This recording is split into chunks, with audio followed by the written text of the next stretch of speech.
see reactions though. So if you don't mind, switch on your camera, but it's also fine to leave it switched off. And today we have Yvonne Rogers. She's a professor and I know her since my PhD times. At that time, she was already a professor at Sussex. And I was a PhD student who just transferred from Karlsruhe to Lancaster. So during my PhD, I started out in Karlsruhe and then continued in Lancaster because my supervisor chose to change, which I think in hindsight was a very good thing that happened. And we worked at that time on Equator, a project I think a lot of people in the UK have been working on. And it created one of these networks where I think I got really the bug for collaborative projects because I really saw how powerful this is. And I think since then, Yvonne has done great things. She has the textbook on interaction design with colleagues together. And today we are talking about creepy things, creepy technologies. Welcome, Yvonne. Thank you very much, Albrecht, for that wonderful introduction. So I will probably just start with the questions. You had something that sounds like a dream. You had a dream fellowship, and I guess it's about following a research question you define. And here you worked on rethinking the relationship between ICT and aging. And you wanted to kind of have it redefined and going away from prosthesis design and from environments where the interface is allowed to control the environment. Can you give us examples? That sounds like a huge challenge, and how can this look in real?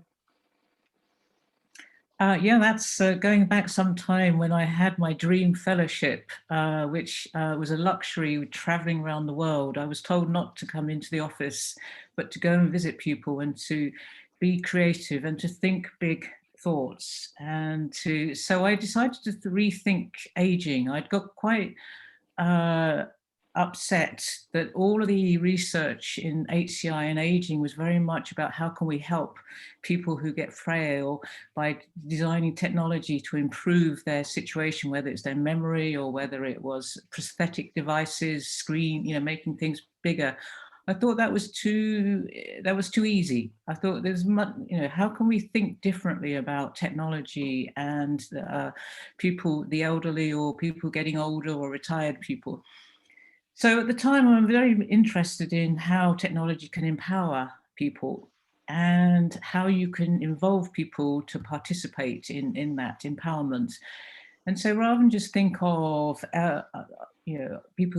elderly people who we just ask them what they want or we just design for them, I was interested in how we can engage them in designing technology themselves.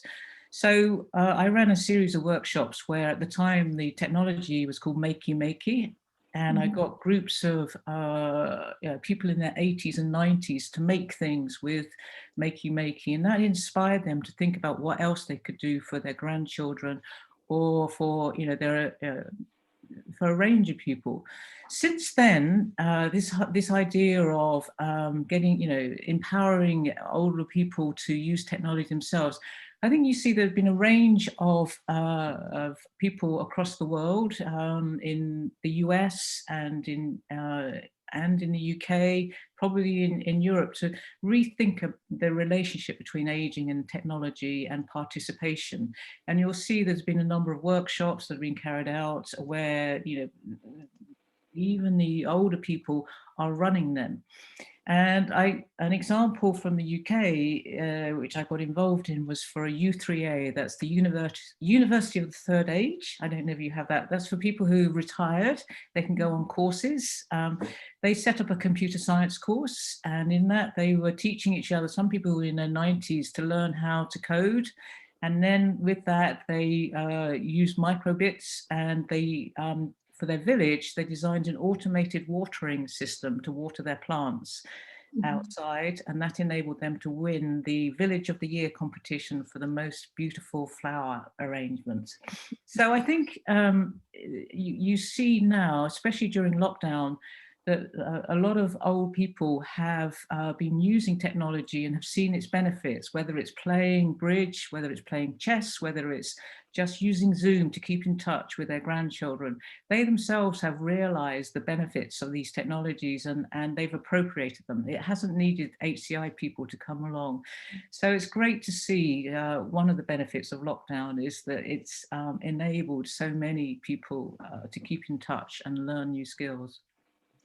And I think that we often underestimate creativity of the elderly people. So our parents grew up with like without many things, so with a lot of limitations.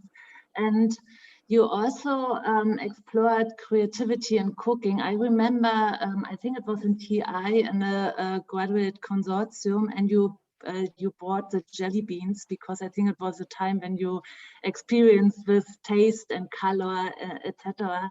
And looking towards healthier living, you explored creativity in cooking. And my question is, does it help, like in a less is more sense, doesn't it help to give less ingredients and to limit people's ability to encourage creativity? Or should we add technology, augmented reality, and all these things? That's a good point. Before I answer that, I recommend any of you go and buy some jelly beans, close your eyes, put one in your mouth, and then hold your nose, and then open your eyes and open your nose, and you get this explosion of tastes and flavors. So the question of should we have constraints when we are designing technology or when we're doing cooking is a really interesting one. So if you've just got 5 ingredients and you are told to try and make something, most people will find that's quite a struggle, but they'll make something. And the same with technology. If all you've got is a template to make an app, you might be very constrained in the way in which you design that app. If you give people other technologies by which to design the cooking or the technology, you might find that this opens up all sorts of possibilities. And my own experience when Albrecht first came on to Equator was that we were suddenly given this amazing suite of new technologies, which, the Internet of Things, and allowed us to think about the unimaginable. So we started to think about how could we get kids to learn in ways which they'd never done before. We got out of, off the desktop and out with sensing technologies, mobile technologies. So I would argue that, constraints do help, but on the other hand, if you're given all of these possibilities, new technologies, you'll come up with something even more imaginative and creative. And if you look at some of the best chefs, like Heston Blumenthal and Adria Ferran, they've been using the latest technologies to come up with their new dishes in ways that are never imagined before. Okay. So I think I'd jump in here and confront you with your history. So there is a book you co-edited in 2008, Being Human in 2020. And as we didn't manage to get you in 2020, but it's now even the prediction is history. And I just shared a link in the chat as well, so people can have a look. And I used this book for quite a number of years when we in class as something to discuss and to read. So it's published, I think, by Microsoft Research, but I think Tom Rodden, yourself, and I think 2 others, I'm not sure exactly. I think Abby Sellen looked at it. If you now look at your view from 2008 to 2020, which has now passed, and linking this to the question we have today about technologies that make us feel at ease versus technology that we feel creepy. What are your thoughts on this? And if you haven't read the book, it's still worthwhile to read, which is not the case for many tech books written in 2008. Thanks for that plug. The other person was Richard Harper. I think back then we were still very much optimistic about what we could do with technology, and we extended the values by which we might design technology for. So it was full of the possibilities of connecting people and doing great things. And most of my work, I've been very much about how technology can augment and empower and do great things for us. I would say in the last year or so, I've started to see the dark side of technology and in also interaction design. So let's take AR. 2 or 3 years ago, I was working with a company called Volition, and we developed, before Snap filters came along or Zoom filters, we developed AR filters to allow children to step into character. And it was for an opera. We were working with the English National Opera, and it was for a particular opera. And so they, for the very first time, were able to step into one of the characters, and they put the makeup, for those of you you must have all seen the filters by now that work. And they thought it was amazing, and it helped them to think about the characters that they were seeing, and maybe even got them enticed into watching opera. Now, 3 years on, we see a whole range of apps, and one in particular is called Facetune.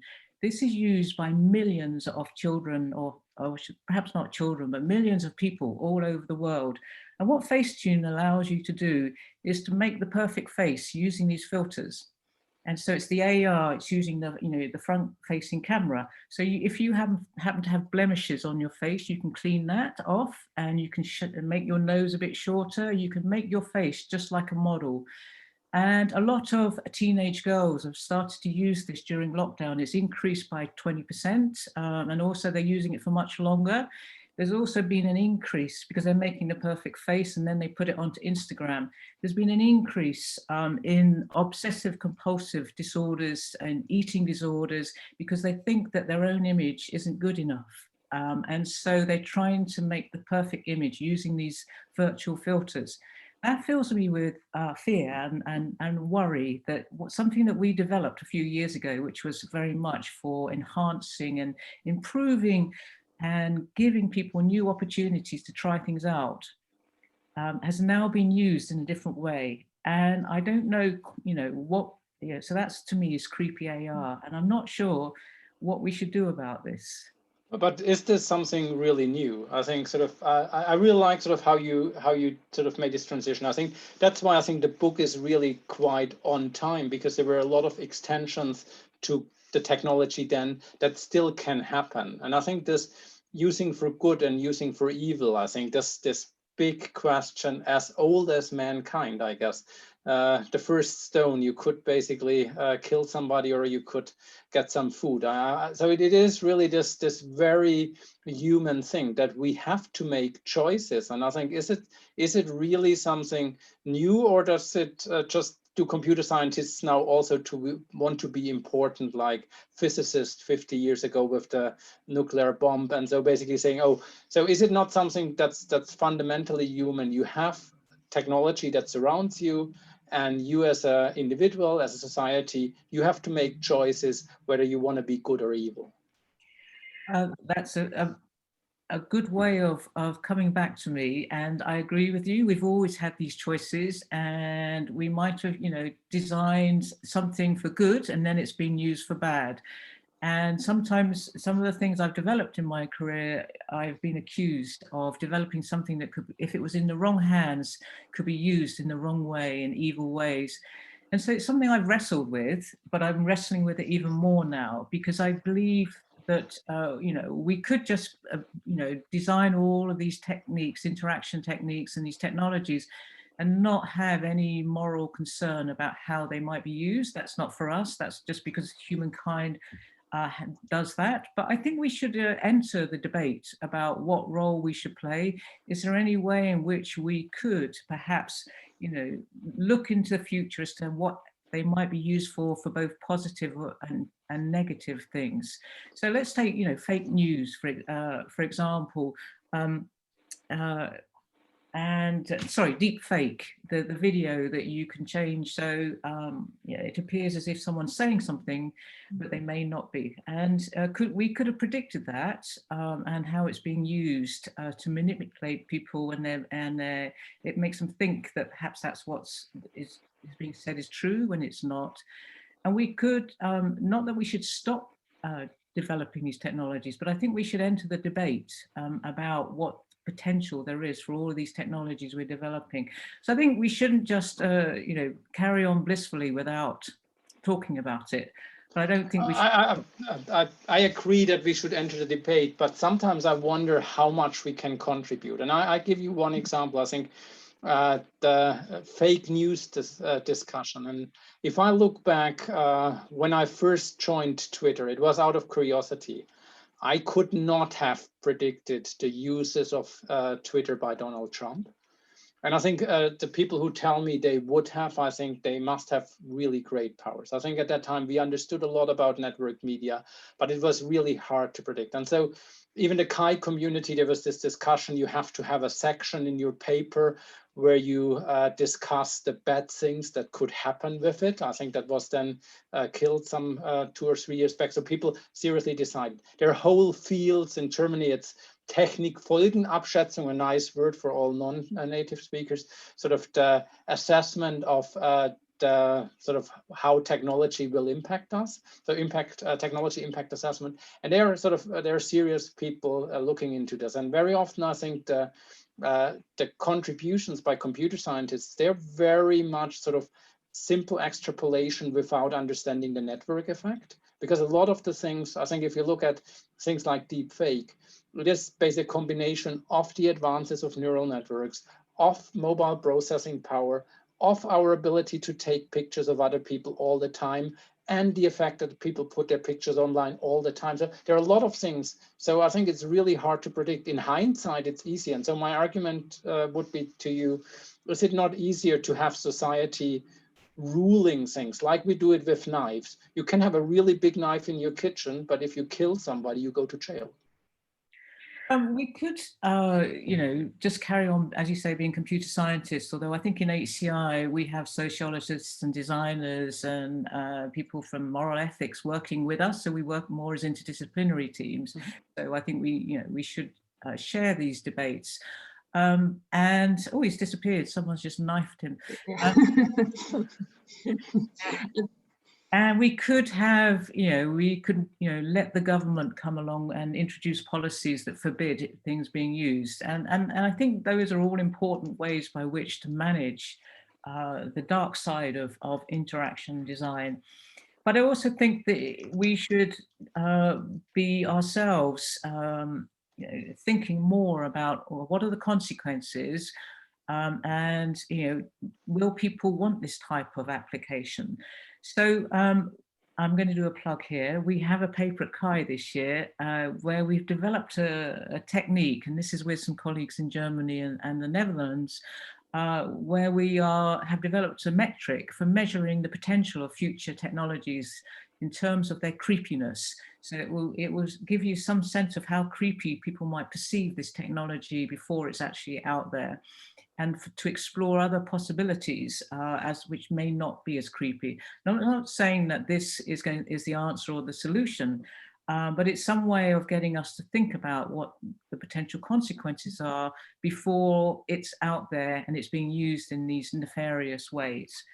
So, so about this paper, and then I go back to Katrin. Yeah, sorry. Yeah, invisible Albrecht.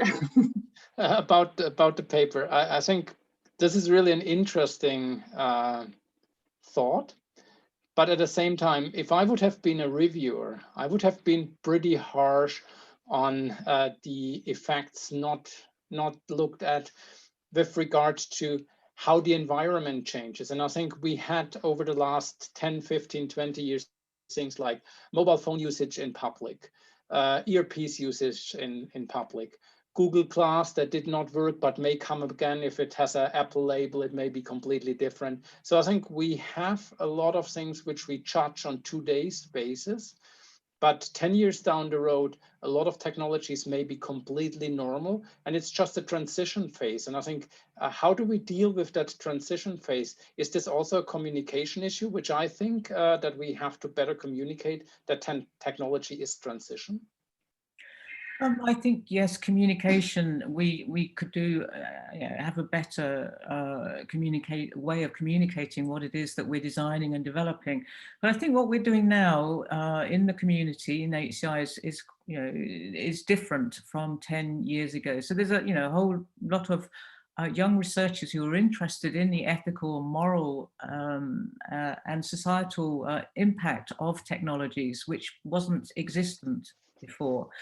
And the question is, where does that go? How is that communicated? The kinds of research that's been done, and we know that there's the research that's been done at the interface between AI and HCI to think about how can we help in trying to make these algorithms more accountable and transparent and fair?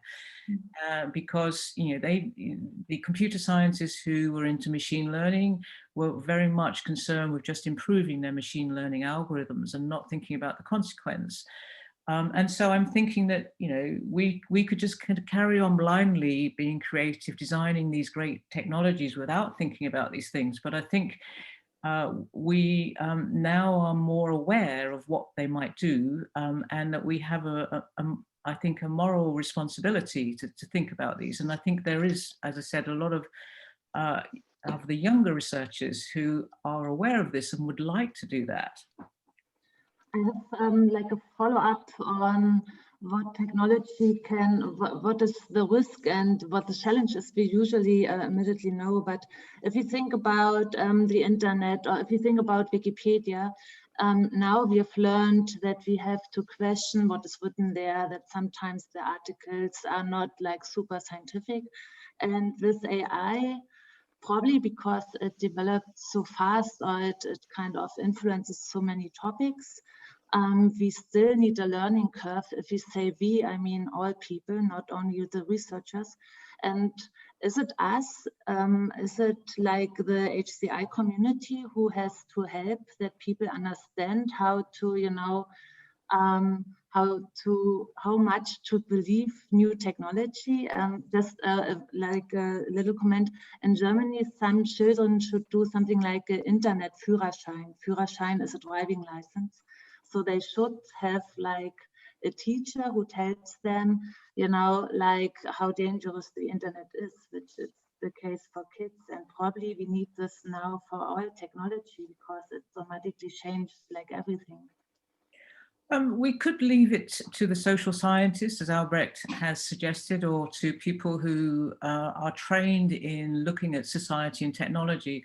But I don't think they've got that depth of knowledge that we have as to how the technologies have been designed and what's involved, and both the positive and the negative. So they can often have the lens which is just about the moral order, or the impact on society. And they may say, for example, screens are bad for children, and yet we know that's not the case. It's just how they're used, and so I think we have a different lens or a different perspective to offer.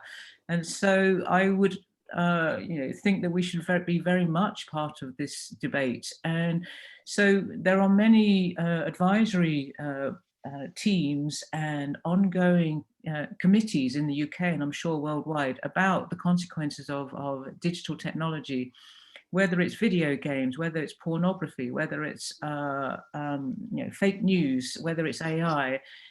Governments have woken up to realize that there are consequences of these technologies. They don't know what to do, so they bring on experts. And I think that's where we can help. We can help with policy, but also we can help with educating our own students and the general public about the potential, both the benefits, but also the potential dangers of these technologies, such that they get a balanced view rather than a biased view. And I'm wondering, like, how to kind of tell the story, because most people know that watching too much TV probably is not good. We all know that, I don't know, eating too much sugar is not good. So I think it's we know the truth, but we don't know how to tell it, Is it like, should we pack it into games, or how can we change behavior? Like, how can we tell people doing the good things and avoiding the bad things? There's been a huge amount of research in behavioural change, as you know, and I've done quite a bit of studies looking at how we might change things that are easy to change, like getting people to do more exercise, and maybe eating less. The ones that are more resistant, like smoking and drinking, I think it's much harder to try and use technology to change people's behavior. But we have developed all sorts of techniques that can support people. So, for example, I'm using an app now called the Virtual Conquest. I'm actually climbing up Mount Everest with 3 of my friends, and this app allows us to see where we are using these icons. We get, after about 30% of the challenge, they will plant a tree for me. Then at the end, I get various postcards and a real medal to say that I've got to the top of Everest. So there's a really nice combination there of gamification, but also just a bit of harmless fun. But it has, and we've all agreed, we've been going out and exercising and getting off, getting out off our seats and doing things because we're a bit competitive. So I think a lot of companies now are using the techniques that BJ Fogg and myself and others were developing 10, 15 years ago to encourage people to do things, behavioral change. So I think that's, no?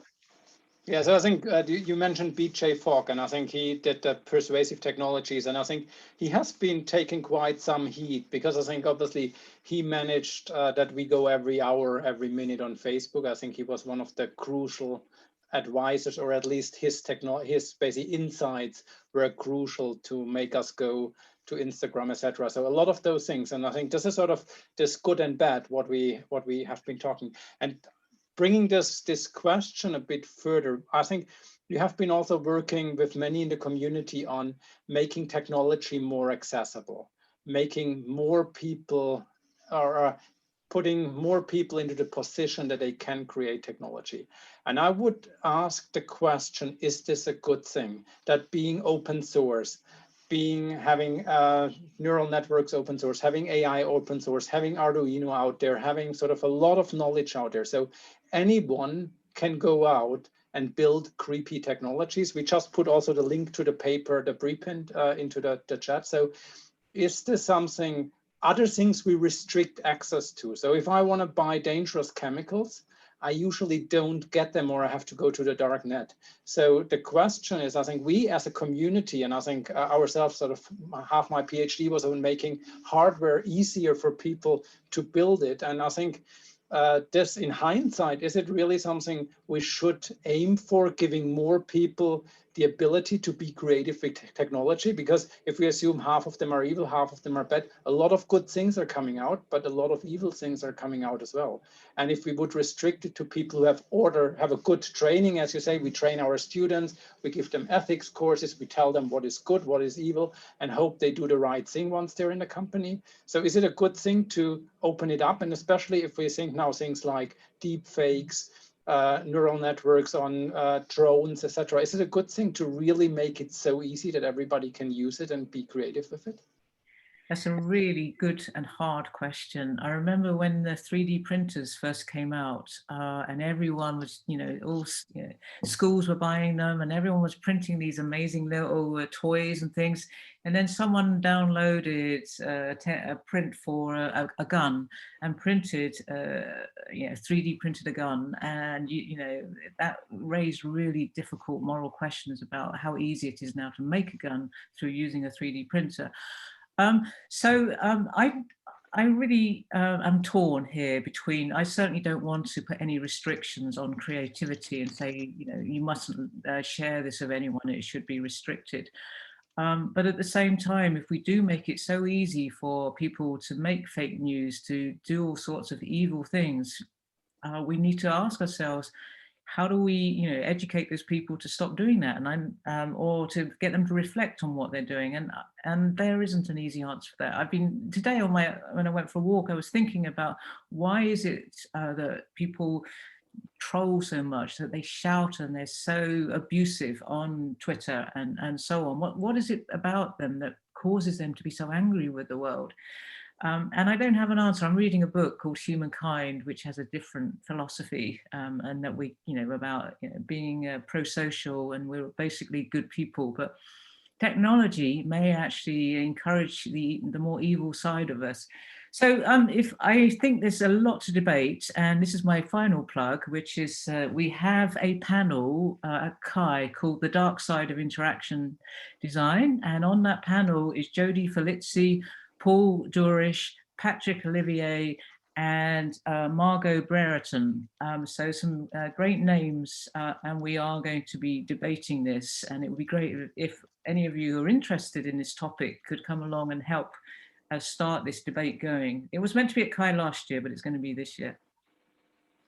I have just a little one, because sometimes I think we listen to all this hate post on whatever social media, but isn't this only because people only post when they're angry, but not when they're happy? I think this is also in online teaching. I only read emails from people not understanding their scores, but you know, if everything runs fine, we are not aware of. Probably we have to change our perception, you know, like silence is a good thing, and you know, so to kind of have a balance.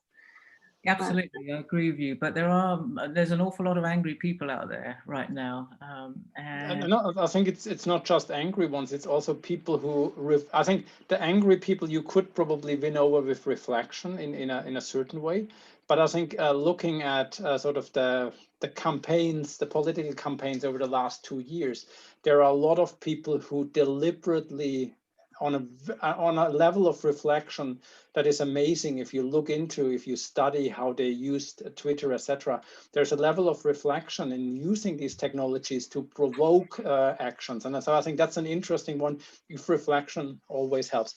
And I think with this, I want to ask you, put your questions in the chat. And I think we have already one, a long one, and I started to read and I stopped after my name. I felt it's too long. Perhaps Jan can talk it directly. Otherwise, if Jan is not there anymore, he's there, I would read it out. So Jan, please go ahead and tell what your question is. So it was more comment towards the critique, or the, let's say, comment that you had about this type of research, saying that a lot of these, let's say, negative extrapolations do not work or do not consider the context of usage we will have in the future. My argument were mainly that if I can break a tag now, then I would probably as well be able to do it in a different context. And the future context that you argue for, that maybe is going to make it more acceptable, I would argue that this acceptance is no acceptance that is, how can I phrase it, an reflective acceptance, but it's more a forced one, right? Technology is already out there, and we kind of like, oh yeah, that's possible now, so I guess that's good. So it was just I think an argument also like supporting the approach that Yvonne mentioned too. I think it's an interesting responsibility that we have as HI researchers to try to extrapolate this and even show how we can break tech now, right? Yeah, I think that's a good way of thinking about it, is breaking the tech. Or, you know, if we can think into the future, we that's something that we've done for, you know, very well. We've come up with scenarios and you know, design fiction and so on. That's something that we're very good at. So why not? You know, we tend to be utopian. We saw those great videos that were made from 40, 30 years ago from Microsoft. This is what wonderful technology can do for us. You don't see many dystopian videos that have been made by the tech companies or researchers. It doesn't have to be dystopian. It can be more measured. It can say, well, look, this is the potential, but also it could do this. So when we see videos about facial recognition software, how amazing it is, it can help us in interviews, it can help us to decide which ads to give you. It's all very positive, but it doesn't say, well, there's the downside is that it may, you know, violate certain you know, people's privacy and make them feel uncomfortable. Is there a way in which we might design this such that they do feel comfortable? So, you know, I talk quite a lot with people about smart speakers because I think they were a great invention. And it's amazing what, you know, how many people have bought these, and it brings them joy every morning, their joke of the day, or, you know, playing music.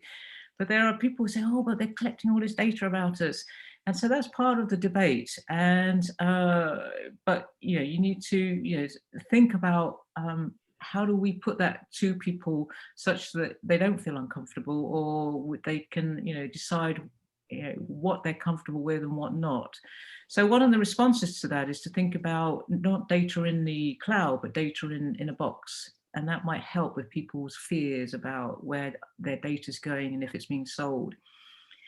So I think that's a really good point. And we're over to Albrecht to see whether So, he I think that obviously I have to create a discussion here, so I don't have to agree on everything. I think one other thing is here, I think the dystopian visions, for those we go to the cinema and be frightened by masters who can do really nice videos. And so I think if you take face recognition, eye tracking, there are a lot of movies out there that really show bad things that can happen. So I think we'll leave it at there.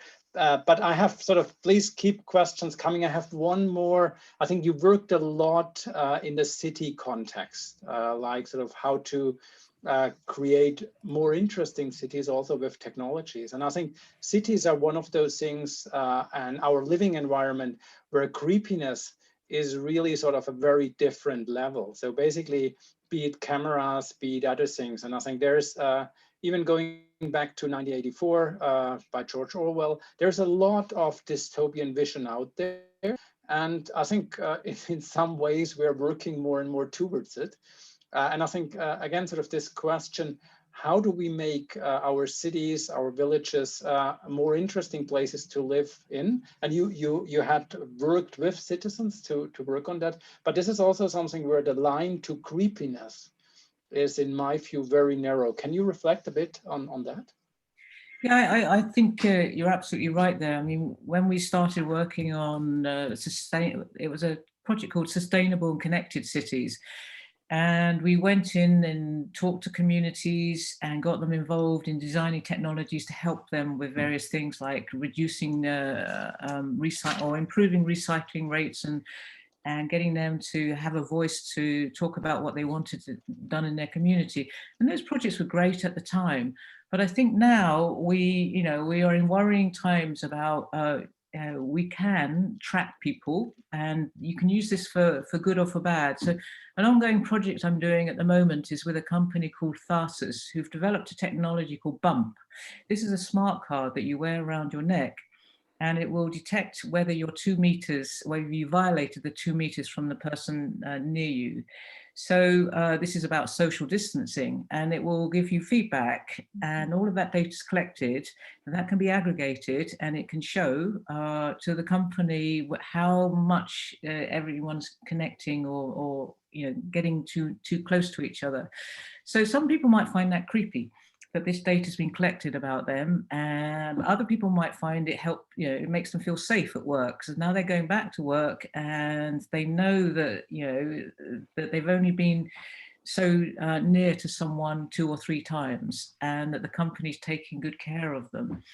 So I think there are a range of technologies that we can use in our offices, in our cities, to monitor people, to track people, with a view to improving their safety or with a view to improving efficiency. But there is now that other side, is that you're collecting data that people will feel uncomfortable about what you're going to use it for.